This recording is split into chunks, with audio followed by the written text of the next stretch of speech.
आज की तारीख 3 जनवरी 2026 और दिन है शनिवार। चलिए आज के हम खबरों की शुरुआत करते हैं।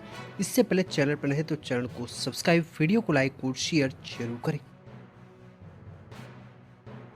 प्रतापगढ़ में तो गजब हो गया। अंतु थाना क्षेत्र के अंतर्गत एक बुजुर्ग की हुई थी मौत, जिसके मामले में पुलिस छानबीन कर रही थी पूरे गांव में और हत्यारा निकला घर का ही सगा बेटा। फिलहाल तो मामले में पुलिस ने खुलासा कर दिया है। आखिर क्या कुछ रही बड़ी वजह कि अपने ही पिता की हत्या करने का मामला सामने आया है, चलिए हम आपको बताते हैं। प्रतापगढ़ के अंतु थाना क्षेत्र में एक बुजुर्ग की हत्या का पुलिस ने खुलासा कर दिया है। पुलिस ने मृतक के बेटे उदय भान को गिरफ्तार किया, जिसने आर्थिक और पारिवारिक परिस्थितियों के कारण अपने पिता की हत्या करना स्वीकार किया है। हत्या में प्रयुक्त लकड़ी का टुकड़ा भी बरामद कर लिया। बता दें कि अज्ञात के खिलाफ मामला दर्ज। घटना 28 दिसंबर 2025 की है, जब बुजुर्ग अपने खेत में पानी लगाने गए थे और रात भर वापस नहीं लौटे। अगले दिन 29 दिसंबर 2025 की सुबह परिजनों को खोजबीन करने के बाद उनका शव खेत के पास सरसों के खेत में पड़ा मिला। मृतक के बेटे की तहरीर पर पुलिस ने अज्ञात के खिलाफ मामला दर्ज कर लिया था। मामले में खुलासे के लिए एसपी दीपक भूकर ने 4 टीमों का गठन किया था।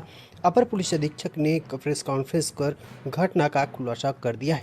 पुलिस पूछताछ में आरोपी उदय भान ने बताया कि उसने 28 दिसंबर 2025 की शाम करीब 7:30 बजे खेत की मेड़ पर नीम की पेड़ के पास एक पुरानी मजबूत लकड़ी के टुकड़े से अपने पिता के सिर पर जोरदार प्रहार किया था, जिससे उनकी हत्या कर दी थी। आरोपी ने हत्या का कारण बताते हुए उसने अपनी मां की मृत्यु के बाद पिता ने दूसरी शादी कर ली थी। वह सौतेली मां के कहने पर चलता था और अपनी सारी कमाई उसी पर खर्च कर देता था। आरोपी के अनुसार उसके बच्चे की फीस और खाने पीने की भी व्यवस्था में भी दिक्कतें आ रही थी, जिससे उसका जीवन शांतिपूर्ण चल नहीं पा रहा था। और मृतक के मोबाइल फोन के बारे में पूछे जाने पर अभियुक्त ने बताया कि हत्या के बाद उसने शव को सरसों के खेत में छिपा दिया था। घर लौटते समय वह मुख्य मार्ग से न आकर खेतों के रास्ते गया और रास्ते में ही खेत में पिता का मोबाइल फेंक दिया था। तो आखिर इस मामले में क्या कुछ खुलासा हुआ, देखें पूरी रिपोर्ट। ग्राम नरी पड़ता है थाना अंतु में। यहाँ पर 29 तारीख को राम लखन नाम के व्यक्ति, जिनकी उम्र लगभग 62 साल की थी, इनकी डेड बॉडी सरसों के खेत में मिली थी। इसमें तत्काल पुलिस के द्वारा मुकदमा कायम किया गया और उसके बेटे की तरफ से मुकदमा कायम किया गया था। पुलिस ने तहकीकात करी तो इसमें फुटेजेस मिले सीसीटीवी के। उसमें बेटे की का मूवमेंट जो था वो संदिग्ध प्रतीत हुआ। उससे गहन पूछताछ करी गई तो इसमें ये पता लगा कि उसका बेटा जो उदय भान था, जिसकी उम्र लगभग 35 साल है, उसने ही अपने पिता की हत्या हार्ड एंड ब्लंट ऑब्जेक्ट जो चारपाई का पाया था उसको यूज करके करी थी। इसमें जो उसके उदय भान के द्वारा जो पहना हुआ जैकेट था वो बरामद हो गया है, और जो लकड़ी का पाया इसने इस्तेमाल किया था वो बरामद हो गया है। जो लड़का था उसको पैसे की आवश्यकता थी, वो अपने पिताजी का खेत बिकवाना चाहता था, जिसके लिए पिताजी तैयार नहीं थे। इसी के कारण उसने नाराज होकर ये घटना कारित करी है। शीघ्र इसे रिमांड हेतु न्यायालय प्रस्तुत किया जाएगा।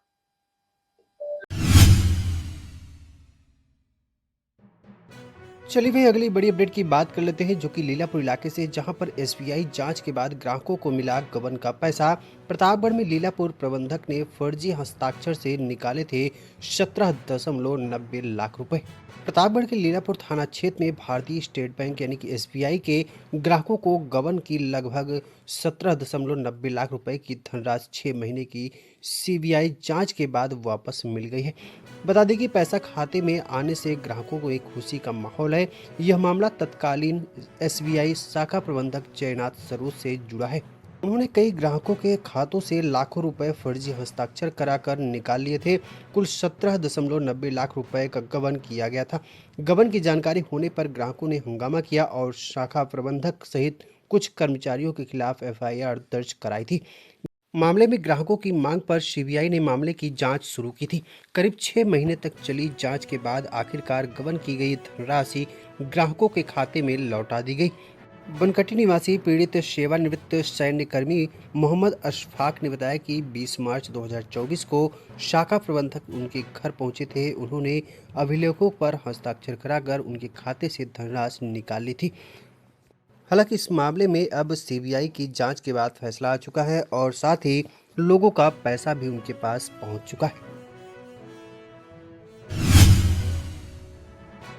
चलिए भाई, अगली बड़ी अपडेट की बात कर लेते हैं। 18 दिनों तक प्रयागराज नहीं जाएंगी 9 ट्रेनें, माघ मेला जाने वाले स्नार्थियों की बड़ी परेशानी।